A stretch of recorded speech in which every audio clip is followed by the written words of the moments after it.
We'll call the meeting to order. Roll call. Anderson. Here. Leeper. Here. Spear. Here.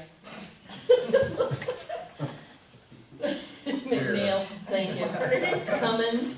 Here. Let's stand for the pledge.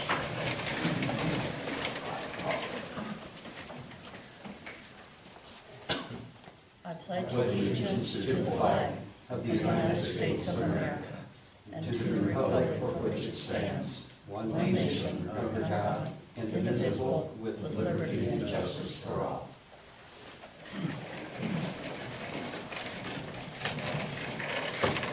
Okay, you guys all have me tonight. I don't know who let Brian Carney go, but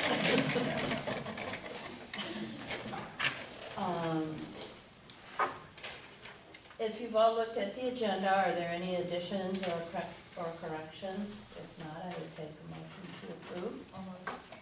Cummins, McNeil with a second. Anderson, Yes. Spear, Yes. Leeper, Yes. McNeil, Yes. Cummins. Yes. Communication. We don't have anyone scheduled, so if anyone has anything, would you please go to the podium and state your name and address, please? Hi, I'm Pat Bingham. I live at 410 East South Street, and I wanted to make comments tonight in relation to the article that was in the paper on the September the 18th, and this would be for the chicken question that has arisen. And first of all, some of you had shown concern about different things, whether cages would be kept clean and so on like that, noise. And as far as clean cages are concerned, there's a myriad of new types of cages out there. And they're very similar to rabbit hutches. They're sold in most all farm stores because chickens and in the city areas are becoming more popular all the time. And they're easier to clean. They have a top that can go up. They have the nests on the outside so that people can reach in that way. They have skids. They have wheels and other things that make them very mobile, so if they want to move them around. The smallest one I found was 30 by 46 inches. You could have a little run that went with that. And if you're interested, I do have some pictures if you would like to look at them. Noise, yes, noise is always a problem with pets in town.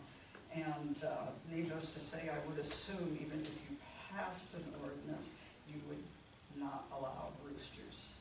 So I certainly wouldn't. But as far as hens are normally pretty quiet. And 16 hens probably wouldn't bark at the other hens at 2 o'clock in the morning like dogs do. And as Dean said, he's got 16 dogs in his block. My block is much smaller than Dean's, and my block has 15 dogs. And only 2 of them don't get to get out and bark. So that's a lot of noise at times. And odor control, they have some really great products right now that are on the market for odor control and also in relation to composting. And I've used some of them in my cat boxes, and it's better than deodorizers that you can buy specifically for cat boxes. And I also have an outdoor box, and I use it on that too.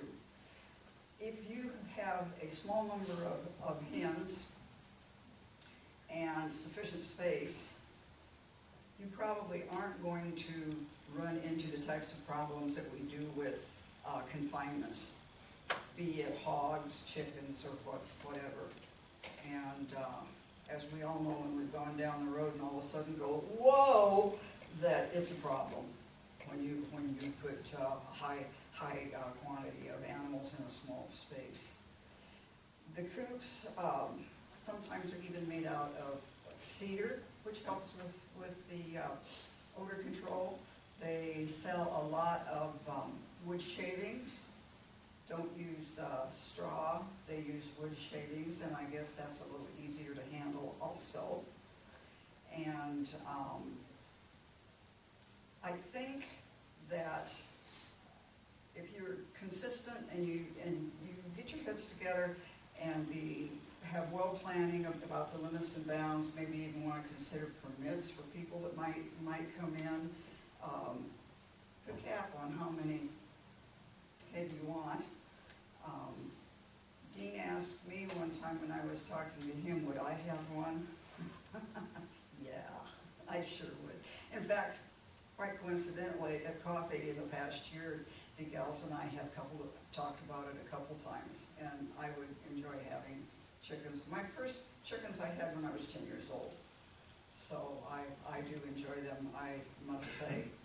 And also, allowing chickens in a residential area might be very beneficial to some of our 4-H kids, because poultry I see is getting larger and larger and larger as a category for fair and so on like that. And this could even have a trickle-down effect. They would need the products to take care of the chickens. This would help Tyson's or whatever. And I think that it's something that might turn out well. Maybe you only want to do it on a temporary, short period of time.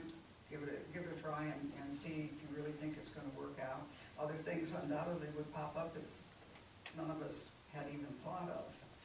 And also, if people are going to let them roam, like in fenced yards and so on like that, they have flightless chickens, and I'm not talking about ostriches.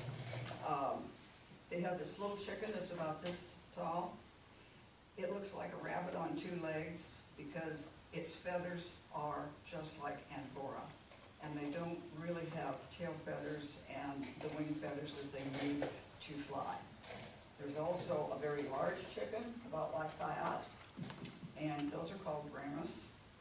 And even though they stand tall, they have a very small body and so on, and they aren't smart enough to fly, but they do make nice pets. So, any questions or anything like that? No. No, that was a lot of As I say, information. I've got some pictures if you'd like to see them. Oh, I got a book too, if you want to look at that, because some of those chickens are in Thank the you. book. Anyhow. Thank you for your time. Thank I you. appreciate it very much.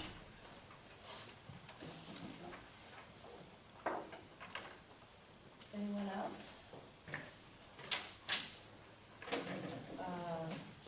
At this time, we'll act on the consent agenda. These are the routine items and will be enacted by one motion without separate discussion unless a council member requests separate consideration.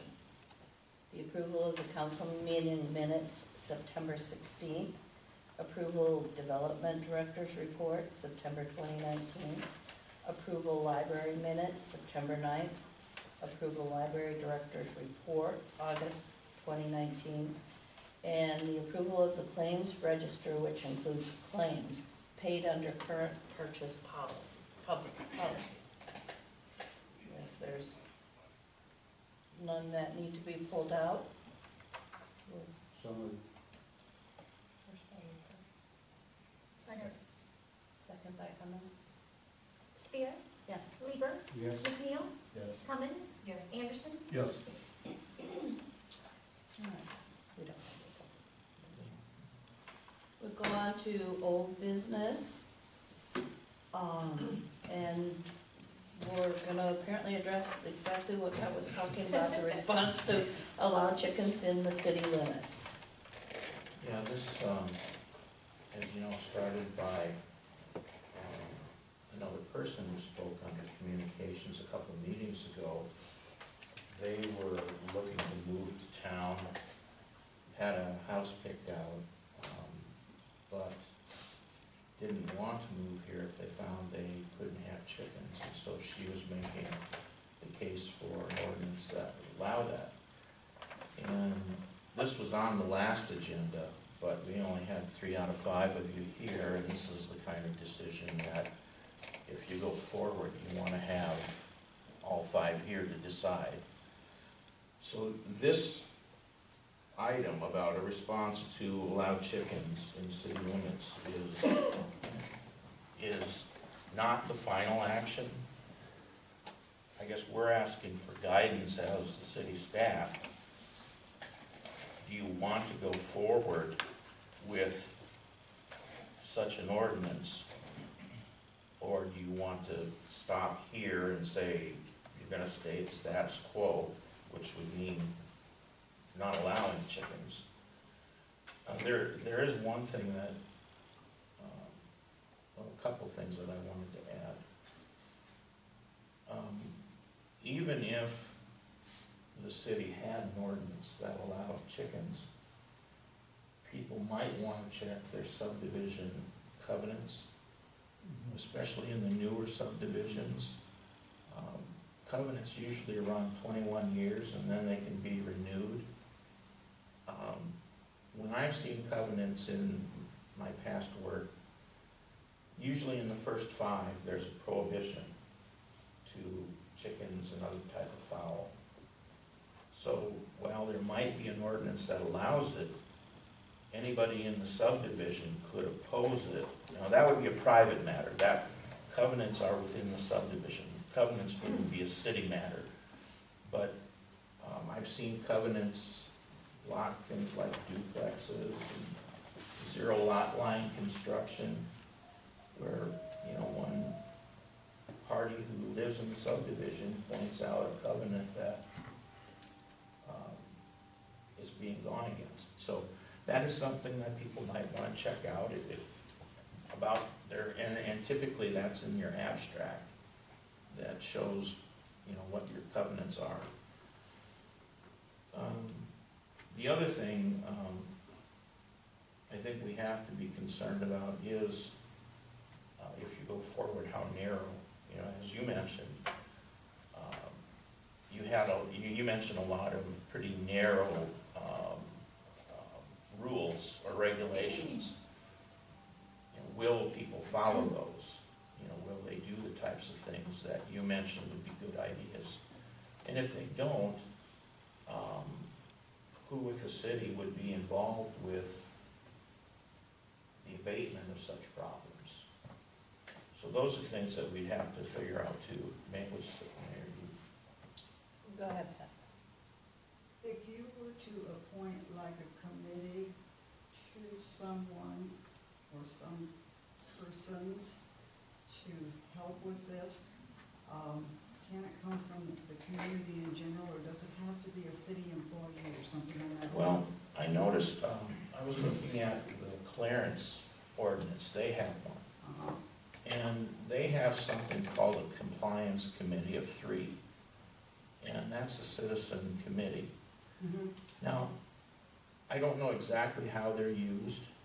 I have a feeling that they check into a potential problem and then give a report to somebody with the city who has the authority to enforce the ordinance. But that would be sort of an example of what you're asking.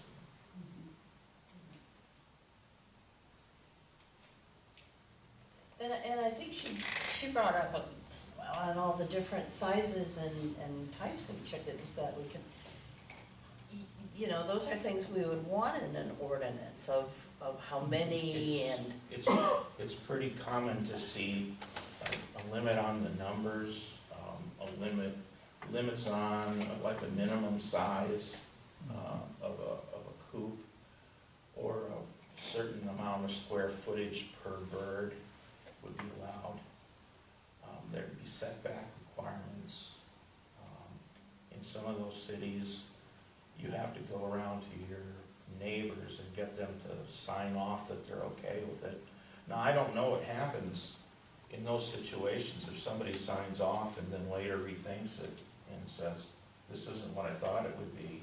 I don't know what happens then. So, it isn't just a matter of forming an ordinance. I think we're going to have to think about how we do the ordinance and then how we enforce it if you want to go forward. Well, I think that's what I would want to consider, is that whether it's the council that gets together and has the ordinances that we could all accept. Because I know I have certain conditions that I would want to be met. Have the council members, have you had any feedback between this meeting and the last one? I have. I went out and asked people I didn't even know. There were some people I walked up to, and in fact, one person I asked them, do you live in the city limits? And they told me exactly where they live. I have found more people are in favor of having chickens. Every single person had the same concern, those that were against and those that were for. Their biggest concerns were the number of chickens, the cleanliness, of course, how they're being contained, and then also, who's going to make sure to follow up if somebody is not following the guidelines that are set forth. Everybody really wants to see some real good regulation on that. Of course, no roosters, everybody agrees, no roosters.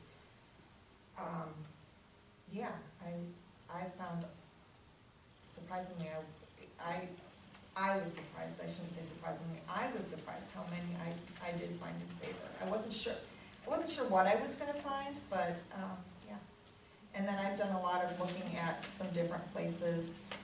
Iowa City and Mount Vernon also have urban chickens. Mount Vernon allows 6 hens. That seemed like a lot to me. Iowa City is 4, Clarence is, might be 4. I don't know either. But they're all very similar in regards to kind of the containment and like you mentioned, Iowa City requires you to get neighbors' permission, and it has to be anybody who has an adjoining flat line, basically anybody that's adjacent to you. Permits, all of the towns that I looked at do require permits that you have to pay in order to get the chicken. Then they had renewal policies as well, that you had to re-up your permit yearly, and that requires then somebody to come and check your home and make sure you're following the guidelines. You probably, like these pictures, you might want to have but somebody else might see a coop as something they just toss up. Yeah. You might want to Yeah. have a requirement where they have to come in and show you a drawing of what they have in mind, if you go that far. Because even the other concern for me is, they have a coop, and probably not as nice as these, but, and 3-5 years down the road, they no longer have their chickens, and they have a little building that just now attracts critters.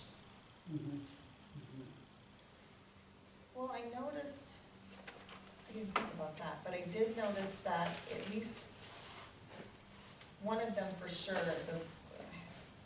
I think it might have been Iowa City, one of them for sure had in place even requirements as to how to dispose of the animal droppings, how to dispose of a dead chicken, and even a timeline, like that chicken has to be gone within 24 hours, things like that.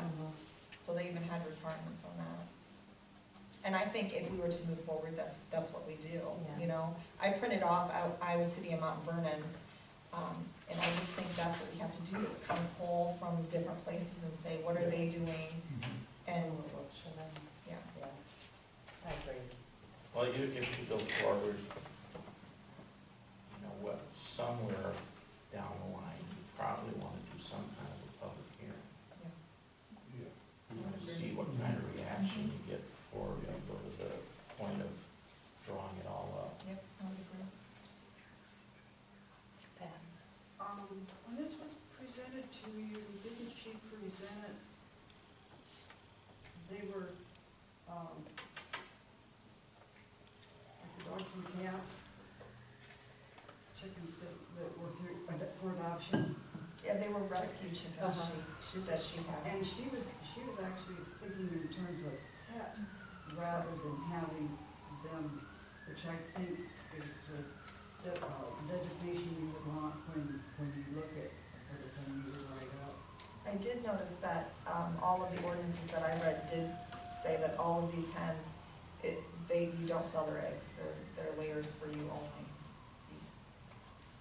It's not for selling.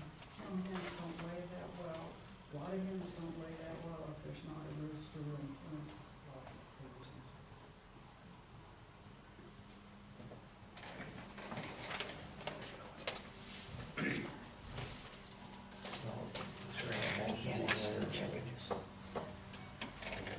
Well, I went in blind, I knew nothing about chickens, I kinda thought there was no way I would want a chicken. That said, I would move that we progress further and put something in place to then proceed to a hearing. Would we want the hearing before the proposals that we would buy? Well, we could maybe draw up a list of, like, Yeah. rules that other cities use ahead of that. And if you go to the point of a public hearing, you probably would want to advertise it a few times and at least have it a month out, so it circulates, you know. I'll second Abby's motion. First by comments, do you need Brian to repeat that motion? Please do. Yes, please. To paraphrase, it would be a motion to, Adopt rules. to proceed with the development of an urban chicken ordinance, including a public hearing. Is that, yes? That sounds good. Yes. Yeah. Motion by Cummings, second by Anderson. I just have a question. Who would be responsible for the nuisance? That's what we would have to discuss. Yeah. I want that somehow included, Yes. because if I have some input, if that's gonna fall into my office. Yes. With all the other nuisances. Well, and it probably, what Brian kind of mentioned was to have a citizen committee. And I'm all for that. Yeah, well, but we probably are allowing, they would not have, the authority. They wouldn't have the authority to drop an abatement or anything. Perfect, but if they would be the ones doing the checking and Yes. the Yes. picture taking Yeah. or whatever, and You might have to go out with the badge to get it fixed. That would be okay? well, I'm assuming that's just what's gonna have to happen, but I like the idea of like a 3-person community committee, or if you go that route. Yep. Because I don't have time. Yep, and I agree with you that it shouldn't. I cannot be on chicken patrol too. No. I for sure can, I'm kind of afraid of them. Note well taken.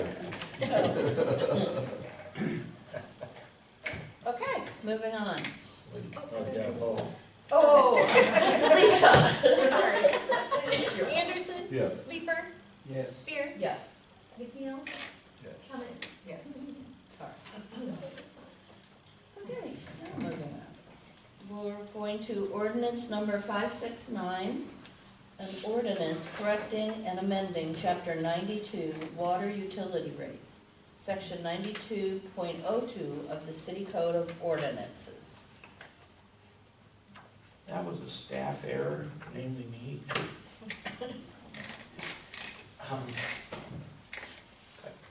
I forgot to have the letter A in the ordinance that was passed before. And so we would like to do a correction of 92.02 and include A and B, so both are covered. This would be an example if you'd like to pass the 3 readings tonight.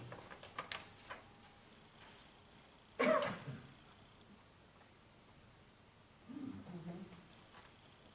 So, how do I have that, address that motion? Well, it'd be a series, it'd be a motion to approve the first reading.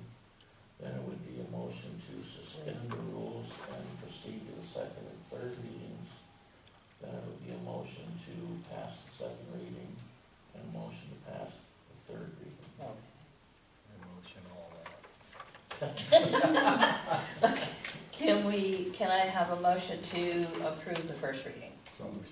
Leeper for the first and McNeil the second. Leeper, Yes. McNeil, Yes. Cummins, Anderson. Yes. Spear. Yes. Okay, we'll move on to suspend the second and third readings. He said we had to do Suspend. but a motion by McNeil Second. and Anderson with a second. Leeper, Yes. McNeil, Yes. Cummins, Yes. Anderson. Yes. Spear. Yes.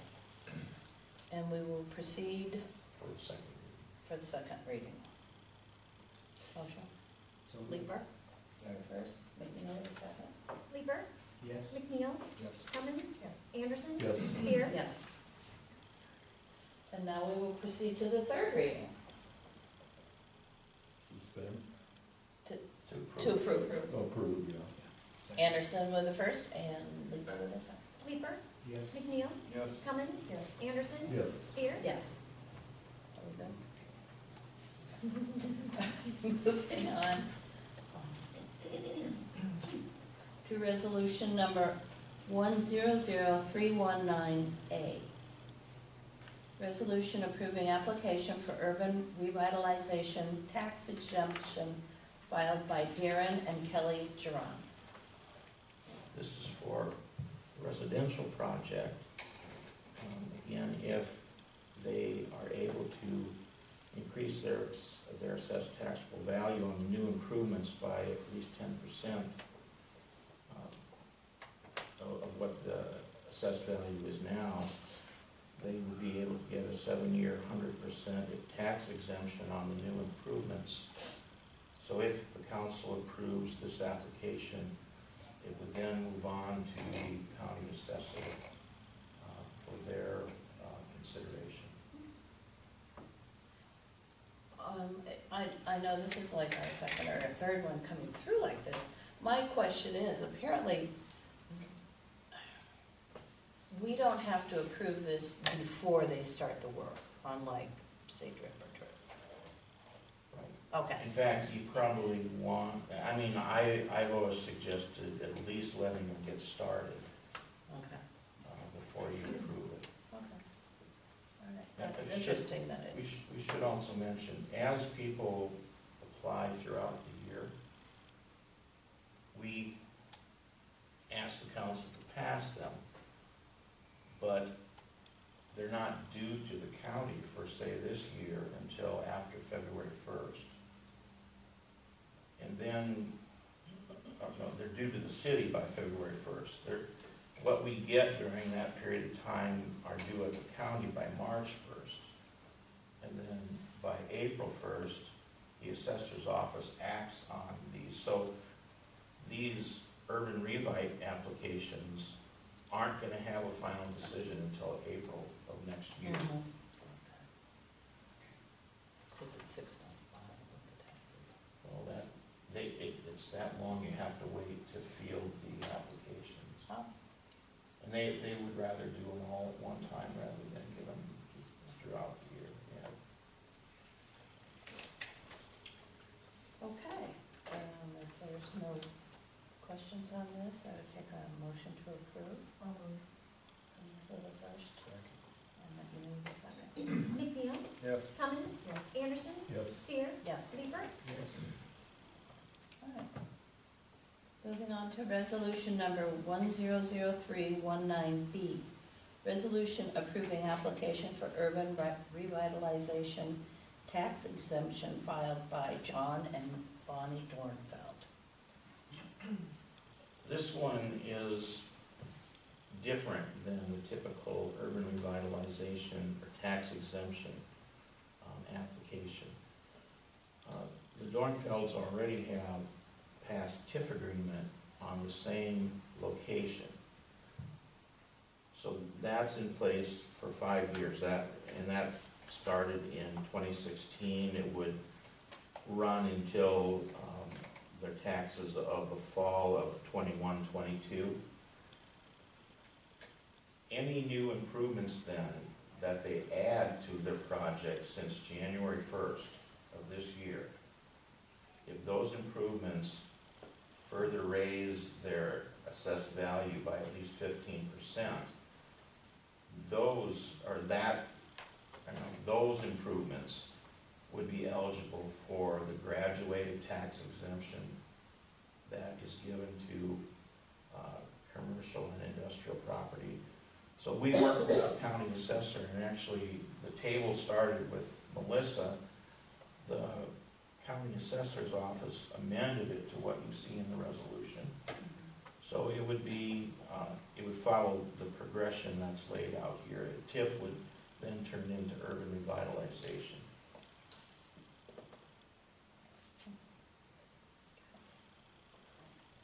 If there are no questions, is there a motion to approve? Motion by McNeil, Leeper, second. Cummins, Yes. Anderson, Yes. Spear, Yes. Leeper, Yes. McNeil. Yes. Okay. Moving on to discussion and possible action to approve trunk or treat event. Linda. Well, myself and Tipton Police and the Fire Department were working on trunk or treat again this year, which is always the Sunday before Halloween. And so it's scheduled for October 27th from 1 to 3. We are again gonna have it at the park, and for safety reasons, I need barricades up there to make sure that the children are safe. And any city department that would like to participate, I'd like permission for that too. I know the fire department always does, and the ambulance does as well. And we're just, last year we had over 800 attend. It's a pretty big deal. So I'm just approving that. And then I always like to put on my request for Halloween, if you still want to designate the 31st as the night that kids can go out, and then you would just have to set the time. Do you remember what we did last year? 5 to 8? 5 to 8? I think it was 5 to 5 to 7. 5 to 7. Oh, Okay, thank you. And that is a good.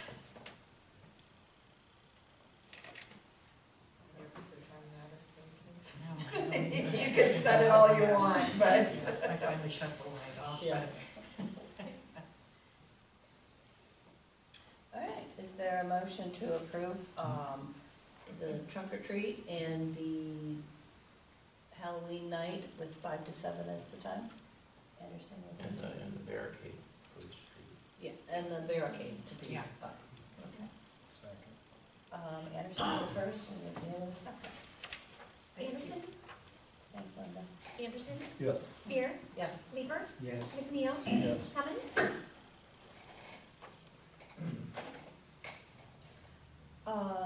Discussion and possible action concerning approval of fixed costs for the 13th Street Sewer Overflow Project. Steve? Last spring when we talked about this and it got designed and got the verbal okay to go ahead with it, failed to get authorization to pay for it. That's why we're here. Minor. We, in my write-up, it's giving you the rough cost estimates and actual costs in some cases. Everything's in place up there. We've got manholes, of course, and lynches are scheduled for tomorrow morning. We have the excavator that we're using on the west end. That hole is almost completed, but we're waiting till the monsoons are over. And it's full of water, but that's ready to go, and we think this project could be completed in a couple of weeks, and that would really be a big plus for those folks up there that have sewage in their basements. So I'm really anxious to get moving on it, and we're planning on that Monday morning is far as our part of it.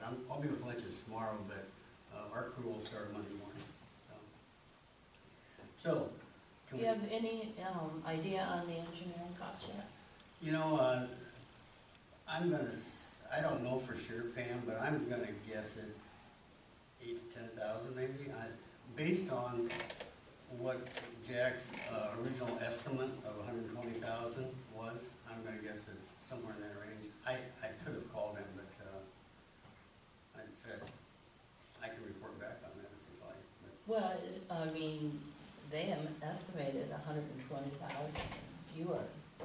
It was a huge so savings. we'd like to be able, we think we can come in at, I'm hoping around 60,000 Wow. for the whole thing. So, I know my guys are anxious to do it because it's something new, something different, and it's given them some experience. We've got the shoring, and we've built some other shoring to go along with that, so we go a little bit deeper. That's approved. So, oh, and by the way, we've already used that shoring in a water valve replacement over by the library. That's good stuff. I'm just happy to have that. So, thank you. Any other questions I can answer? I had a nice visit with Brian the other day, and he's excited about getting that project done. Yeah, this is gonna be a big plus for that north end of town. Yeah. So, Okay, well, to save Steve, can we have a motion to approve paying for this? Motion by McNeil, second by Lisa. Spear, Leeper, Yes. McNeil, Yes. Cummins, Yes. Anderson, Yes. that means I still got a job. Yay! Okay. Thank you. Discussion of possible action concerning purchasing fault indicators for the electric department. Blake? Hello. Fault indicators help us find where the bad cable is a lot faster. Typically, if you don't have these on there, you do one of two things. You go back up the pole, refuse it, start plugging elbows in, and then when it blows from point A to point B, then you know that it's there. Or, that's the most dangerous way to do it. The other way is, it takes 2 to 3 people to do it. You've got to isolate each cable, and then you have to load test it with the high potter, and then that'll tell you if it's got a bad cable or not. These here, we just walk up to the cabinet, and there'll be a little red light that blinks, and it'll tell us the fault is between here and there. So it reflects back, and so 3 places that bid was Fletcher, Reinhardt, Border States, and Irby. Irby bid one that we don't really want. Fletcher Reinhardt had the best price on the Cooper SE VTs, and they were $42.78, and that's for 20 of them. They're about $200 a piece. So, but they're a big time saver. So when you have an outage and you got a lot of people out with underground, it makes it go a lot faster. So I'd recommend buying the Cooper ST VTs from Fletcher Reinhardt for $4,278.28. Okay. Are there any questions? And I did budget for these two. So we do it every year. Is there a motion? Motion. Motion by McNeil, second by Anderson. You gotta have Leeper, it. Yes. McNeil, Yes. Cummins, Anderson, Yes. Spear, Yes. Thank I you. mentioned it. Thank Thanks, you. Lloyd. It's one after Okay. Discussion and possible action concerning Abby Cummins being appointed to Personnel Finance Committee and Equipment Public Safety Committee. I made that motion. I think those were leading too. Okay. First by, Let's discuss. you have something you'd like to say? First by McNeil and second by Leeper. McNeil, Yes. Cummins, Yes. Anderson, Yes. Spear, Yes. Leeper, Yes. discussion and possible action concerning the Tipton Library Board adjustments to board member term limits. This came up because there was a ballot question that made the members of the board less. I think it went from 7 to 5. And so they're re-staggering their terms. And what's on that list is what they're suggesting. Okay. So they've made the adjustment here. Okay. But I think they're asking for the council to approve. Right, right. If there's no questions, motion? Cummins with the first, Anderson with the second. Cummins? Yes. Anderson? Yes. Spear? Yes. Leeper? Yes. McNeil? Yes.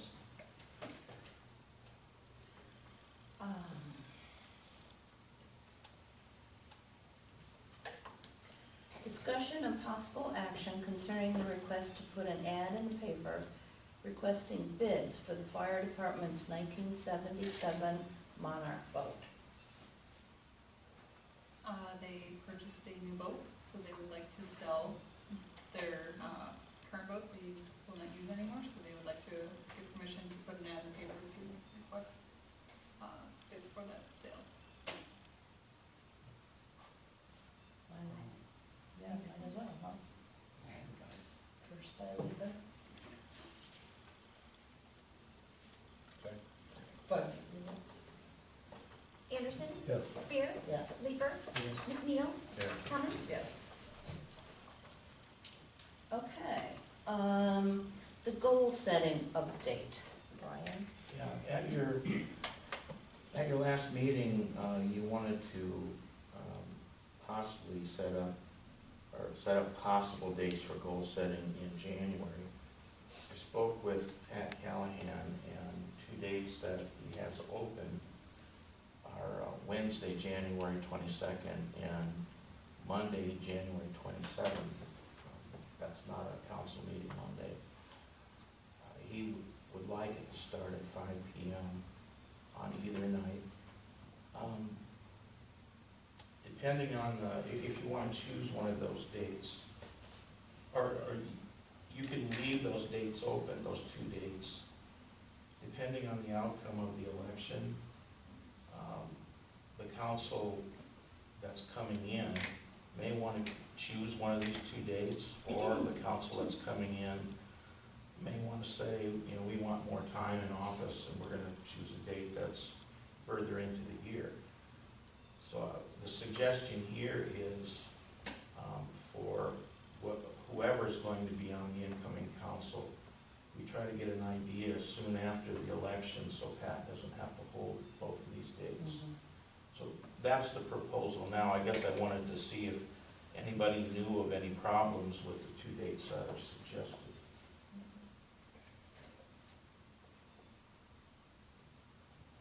Okay. The first date you said, though, would be a council meeting? No, it would not. Neither? They're Okay. not. Okay. I'd have preference on not on Wednesday, but I can make it work.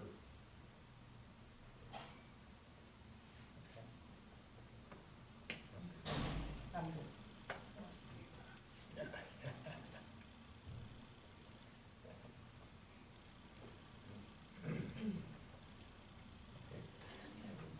Because I don't remember last week's meeting.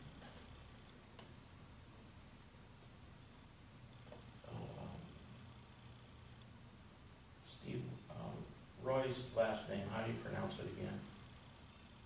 That we went up to their house about. Leacher? No, Um, Leacher? yeah.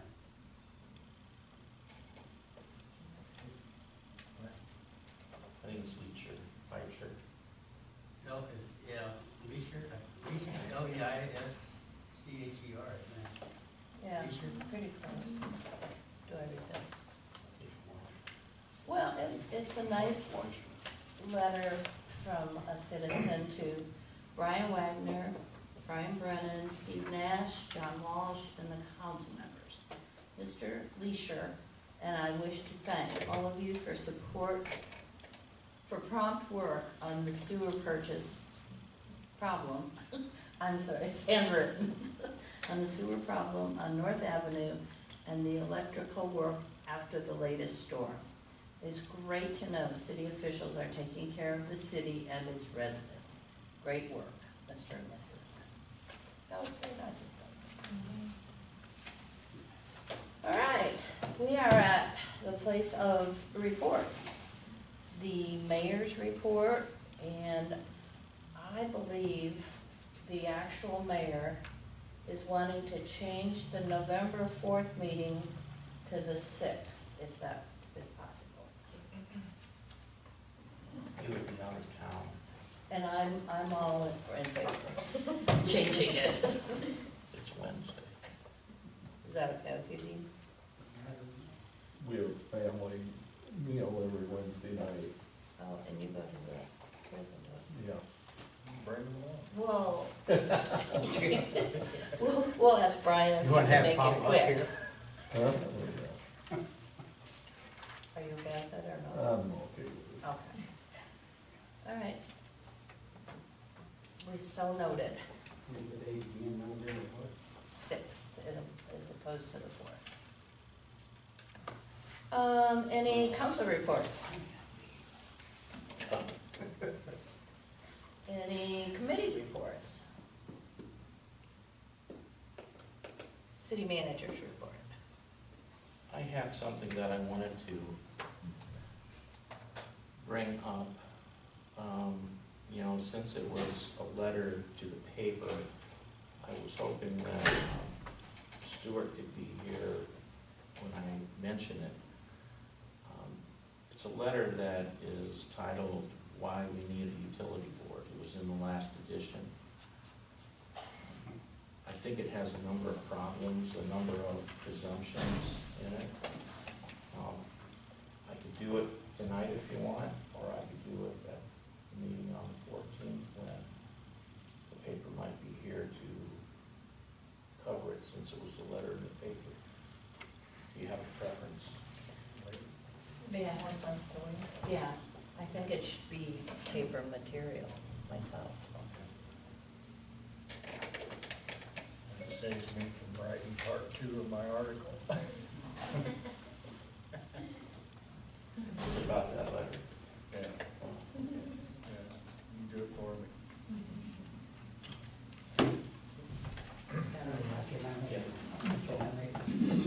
There it is. Oh.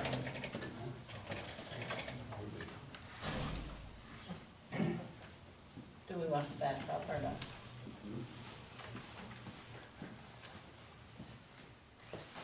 Hi. Just the man we were looking for. Yeah. We've been holding this whole time waiting for you. Yeah, we just. You have not. You're not that foolish. No, we're not. Well, I guess I'll just go ahead then with this since you're back. I wanted to talk about the letter to the editor in the last edition that was titled, "Why We Need a Utility Board." I found a number of statements that make assumptions or presumptions, and some of them don't make sense to me. First, it mentions that the city has a current policy of surcharges. And for residential utilities, it's $762 a year. And for gas and electric alone, it's $270 a year. Now, a surcharge is an extra charge, it's an added charge. Melissa did the math, and what's being talked about here is the base fee. It's the fee everybody pays, first thing on the bill. And the city, and this was before my time, the city hired a firm to do a rate study. And the reason was, since things are becoming more energy efficient, the object of the rate study was to rebalance the rates for things like gas, or for gas and electric, so that you'd be sure that you'd have at least X amount of revenue to cover things like equipment, buildings, personnel, those types of things, trucks, vehicles. So the base rate was adjusted, and then the user rate was adjusted, hopefully to balance those out. But the idea was to cover those hard costs within the rate. So they're not surcharges, they're a base charge, or sometimes it's referred to as a minimum charge that happens every month.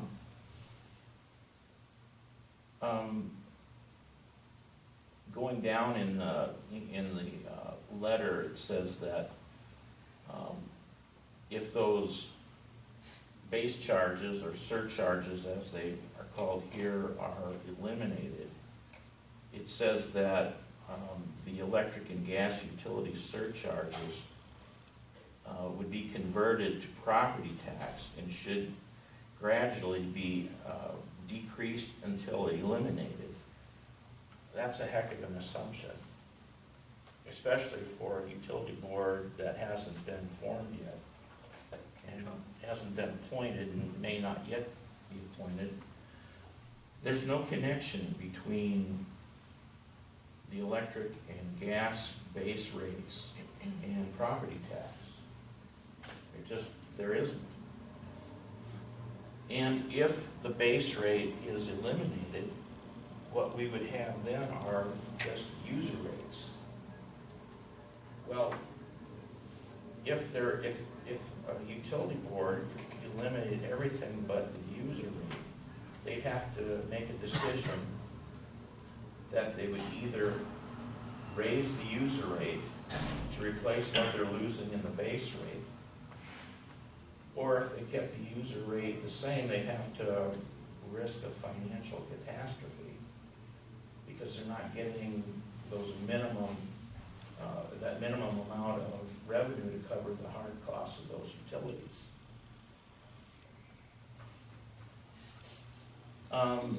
In the next sentence, it says the property tax would be gradually increased and/or expenditures decreased to compensate for the loss of utility funds transferred. We don't have the ability to raise property taxes for that situation. We're at the 810 limit. You can only go above the 810 limit for specific things, such as employee benefits, and that's mostly health insurance, or debt service, which is debt on loans for projects that we've done. So it would be more the second choice. It would be expenditures decreased to compensate for the loss of utility funds transferred. Now, I want to get back to that in a little bit.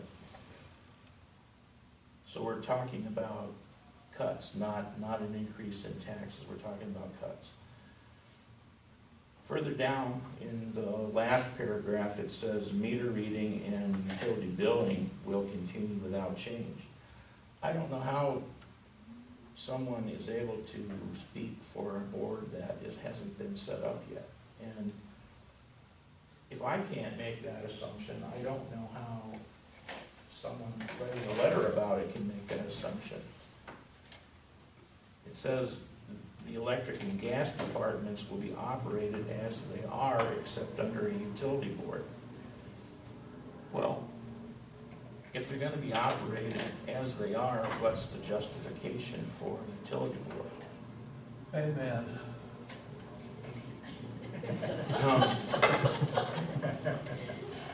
And again, how do you presume that everything will be the same? Nobody knows that.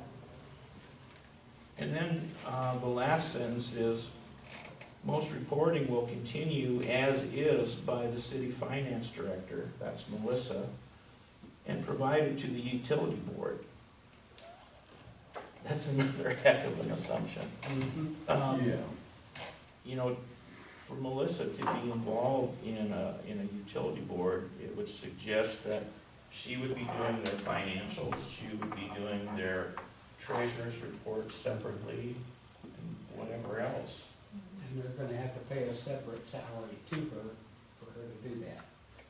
But again, one of the things, the way it's written is as if the letter writer is speaking for the city, and making assumptions that can't be made.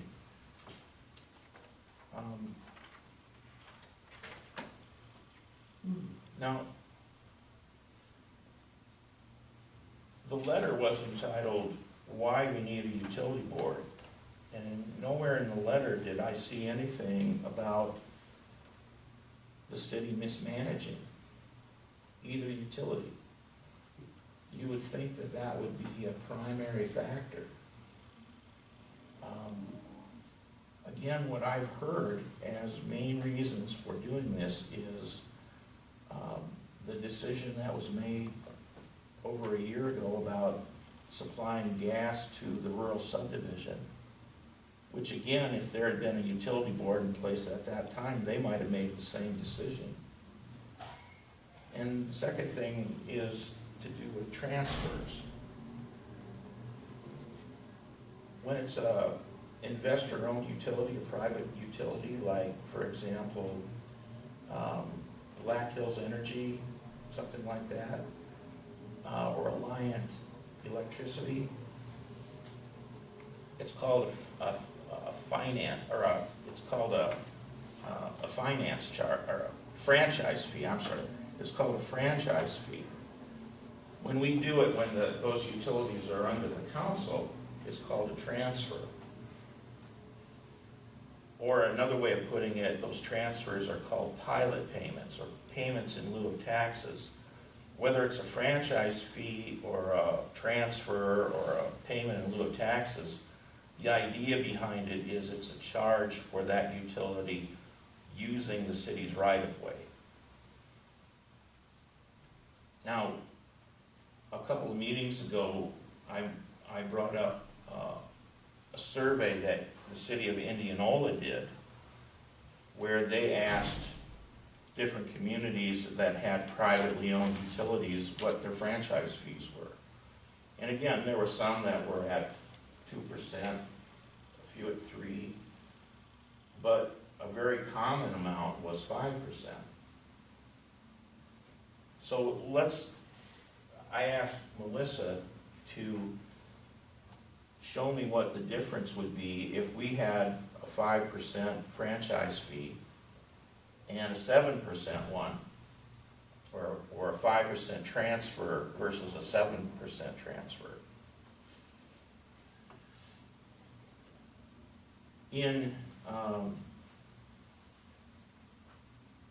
Right now, the current year's budget is based on a transfer in or a pilot payment as 7%.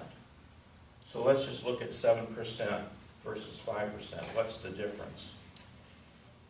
Well, if you add the revenue for the electric utility and the revenue for the gas utility together, it's a total of 5.9 million, or just about 6 million. The difference between 5% and 7% is 118,000. So in other words, I get the feeling that if you boil it down, we're looking at 118,000 out of a combined 6 million. And that's what we're doing this about, it seems like. So going back to what I mentioned, the alternative where you can't raise taxes for this purpose, but you would have to do cuts, the things that we would have to look at are things that the council has passed at its last few meetings. We would have to probably eliminate TRIP and DRIP. We might have to repeal the urban revitalization program. We might have to look at a transfer in from another fund that the city has the authority over, which is road use. Now you can transfer road use tax into a public works budget in the general fund. And I've done that before because there are times when you just have to, when you're running short. But it takes that much out of the road use budget so you can't do the same amount of street work as you would like to do. Or the other alternative would be, you know, to try to do further cuts, which could involve personnel or equipment, which makes it awkward when at the last few meetings we've been talking about equipment at the ambulance service. So there were just a number of points in the letter to the editor that I just had a problem with, because I know that they won't shake out the way that they're talked about here. And there's a lot of over-assumption, I think, about what will happen. So that's what I wanted to mention. Yeah, I think this group here has the big picture in mind. And I can't see a committee coming in off the street and being able to get a concept of what we see here. They can maybe have a narrow view of what they're looking at, but they don't have the big picture. Can I say something? It's beyond me why any individual thinks that they know more than our financial director or our city manager or this board knows about finances for the city. They're not involved with it. They're picking numbers out of the sky somehow or another and trying to make up something for them to be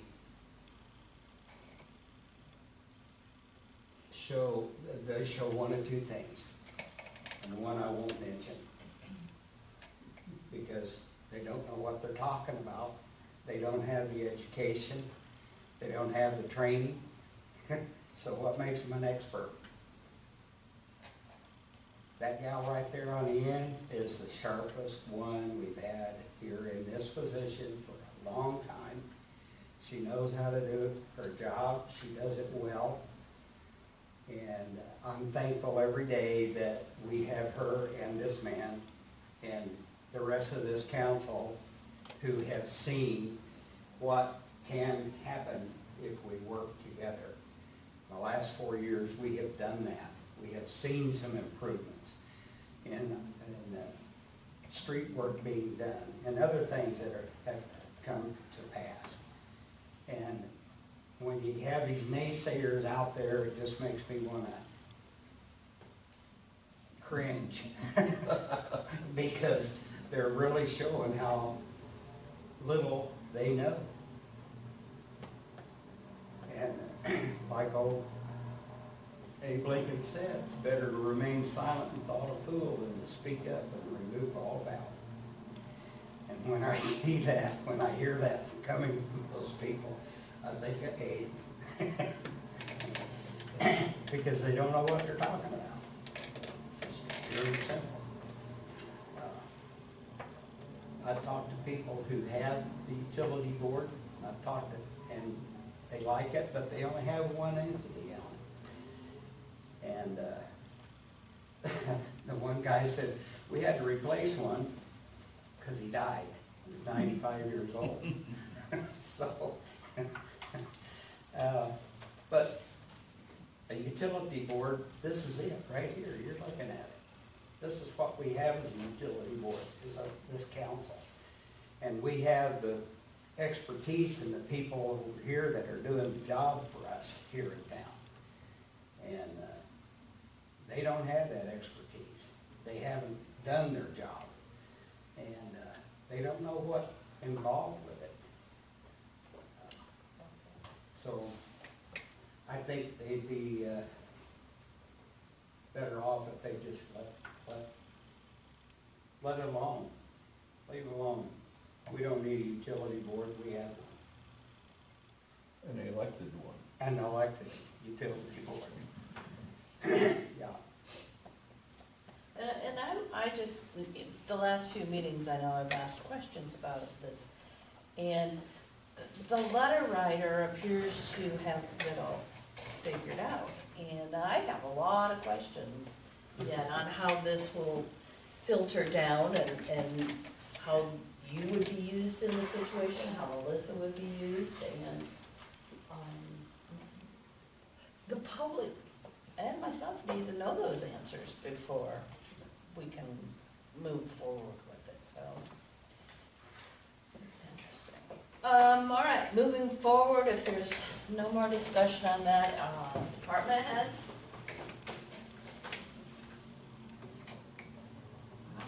Wow, that brings us to adjournment. Motion by Anderson, second by Leeper. Spear, Yes. Leeper, Yes. McNeil, Yes. Cummins, Yes. Anderson. Yes. Meeting adjourned.